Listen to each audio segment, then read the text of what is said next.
When Tommy Scott rolls into a city in his motorhome, people would never suspect that he is a traveling medicine man. But he is. Yes, Doc Scott runs a medicine show, the last one in the world, and it's just like the ones that were so popular at the turn of the century. Well, the medicine show's back in town. I said the medicine show's back in town. Well, every girl that can wants to travel with the band. The medicine show, yes, Doc Scott's last real old-time medicine show's back in town.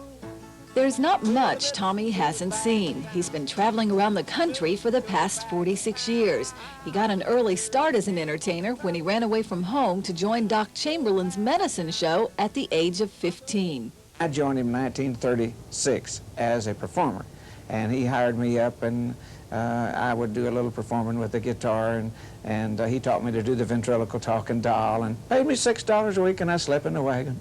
Things have changed a lot since then.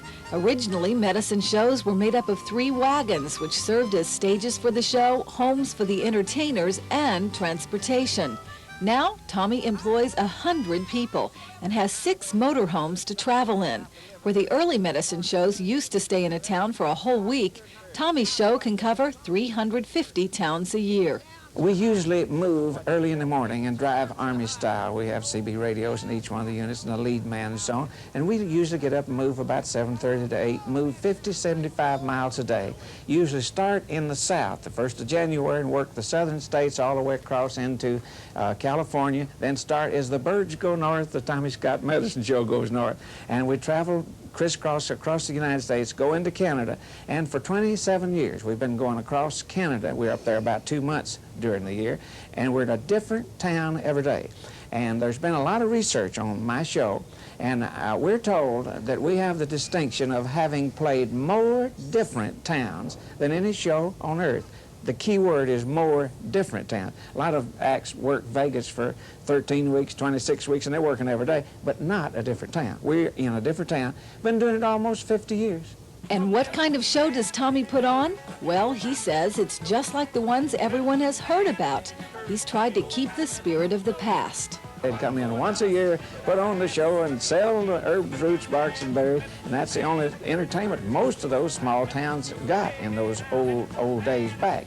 And we keep our show as close to that format as we can. We still try to stick it just to the real bits and so on that the old ones did years ago. Like we have an Annie Oakley sharpshooting act, and then we have a complete magic act where we turn the little dog into a gorilla that runs into the audience and scares the very life out of them almost. And this type thing, a lot of comedy and bluegrass music, modern country, banjo picking, guitar picking, and we think through research that the first paid hillbillies are what now is country music, which is so big everywhere around the world, started with the medicine show docs. Because in the old days, say in the late 1800s, where you'd find a banjo picker sitting out on the back porch Sunday afternoon, the first thing you'd know there'd be 2 or 3 dozen of the neighbors would come in to hear him pick and sing and blow his harmonica and so on. The medicine men caught on to that. They said that creates attention, and that is why the old medicine show docs started hiring country musicians to get up on that platform and pick and sing to get the people in so he could sell them their herbs. If you question Tommy's role as a legitimate doctor, he admits that his show is meant mainly to entertain. But he says if he does find some believers, more power to them. We find that they'll take our liniment and rub it on those aches and pains, and maybe they've spent a fortune everywhere else, and they say, well, I've spent all this money and nothing's done any good. Let me try a bottle of his snake oil and see if that'll work. And if he believes me, and I do pitch it so strong, and I tell him if they take the bottle and use it the way I tell them, say a little prayer, and believe in what I say, if it don't do them any good, send me the empty bottle back, and I'll give them their money back. So that's, you know, the undertaker don't even give you that good a deal. And I always like to think that, well, they believe in it so strong, and that mental attitude has a lot to do with it. That's why the stuff really does work. It's obvious that Tommy loves what he does.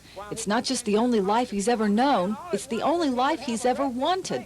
Most people, all of their life, work an 8-hour shift someplace at an automobile manufacturing company or for the city and the government or whatever. And they work all these years and they're putting back a little money on the side, waiting for that day when they get to be 60 or 65 so they can retire and do what they have always wanted to do all of their lives, like go fishing or travel.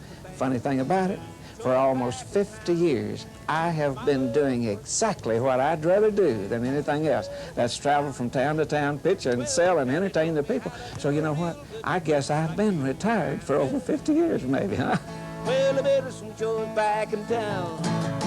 Medicine show's back in town. Every girl that can wants to travel with the band. Medicine show's back in town.